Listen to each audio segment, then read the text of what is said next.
rotating, and I'll extend with my hands into a pull side position. Notice what he's doing.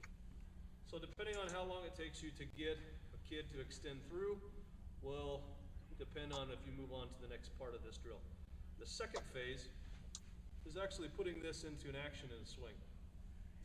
So no longer are we going to stop here for a long time and extend. We're going to kind of mix these together in a slow motion swing. So it may look something like this. So you saw a little bit of pause. Notice that the hands stay inside. They don't move. He's rotating with just his body. And he's just tapping it through, nice and easy. He's learning to rotate. Watch. They're going to create those bad habits that they did, that you created the drill for, to stop. So you want a rotation and then an extension. And so the better they get with this drill, the smaller the gap is between the pause and the extension. Eventually, you'll be working up to where kids will be swinging slow motion and hitting balls up the middle. After they do that a handful of times, you can always pick up the velocity so you're swinging a high stance. As I kind of mentioned earlier, it was when we're focused on working on how the upper body rotates, which makes it more complex for the athlete. So if I can take away my lower half, it makes it easier for me to focus on the upper shoulders. He understands how to push through the zone so the hands extend forward and not across, and they don't come out behind the strike zone back here. They're moving. They go to and through, and depending on how you finish, it's depending on where you're going to be hitting the ball, obviously. I won't go maybe to a squared up stance, but I will go close. And I'll simply He's at a 45. I'll start back over. Front foot, the T is at the ankle of the front foot, and he's just rotating his body. Easy swings. Once he can do that, next, I'll let him put it together with a more of a slow motion type of swing. And then we'll work on full speed.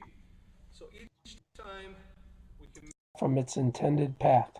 Many things inhibit players from getting full swing extension. The incorrect grip, the lead elbow coming up, causing the rear elbow to come through at the wrong angle, casting of the bat, and too much front shoulder rotation at the beginning of the swing.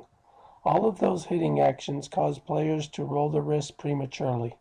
Coaches generally recognize a constricted follow-through, but solving a lack of extension is not easy. As with most baseball fundamental changes, not staying back creates every problem as a hitter. Grip is for getting maximum bat speed and extension and not after. This concept comes with some stop-at-contact swings as seen here. Next, coaches must be sure the hips open quickly so the hands can stay inside the ball. Additionally, batters with slow hip turns tend to rotate their front shoulder too early. Without the hips opening to clear the way for the hands to get inside the ball, casting out of the bat occurs.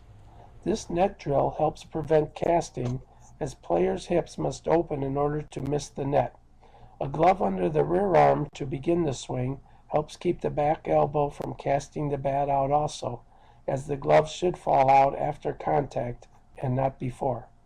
Lastly, and usually the hardest change for batters, is using the lead arm correctly to put the bat on the correct swing path, often due to a lack of strength.